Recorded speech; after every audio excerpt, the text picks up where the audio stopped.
Cabo submarino fibra óptica Timor-Leste indiano conecta ao cabo Vocus, Rússia e Austrália.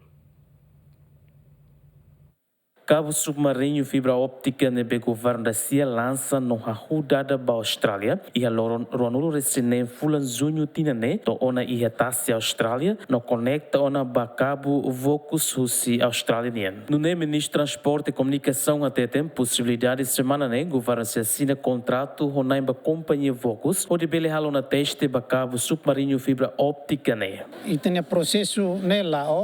cabo nebe maka instala husi ASN companhia ASN conecta tiona ba cabo Vocus nian cabo ida Austrália né na inma Vocus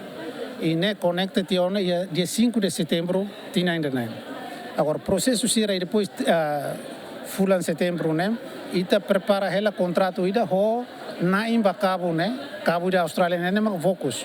ita prepara contrato né e agora discussão entre técnico e jurista sira parte rua governo Timor-Leste no Vocus nian conclui ona versão português ou inglês para atuar assina tuir informação na vema que hausimos técnicos sira semana coto se sira conclui e concorda malona a nível técnico ba acordo rua né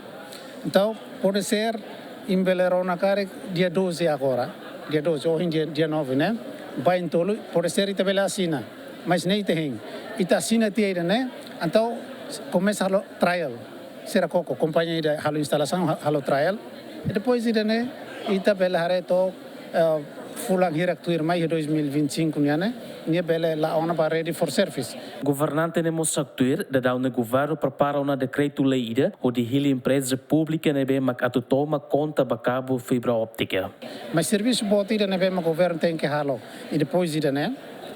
e decreto ne preparado estatuto mos preparado tiona heilor ba conselho ministro ma companhia empresa pública ida ne be atu zere fibra né companhia né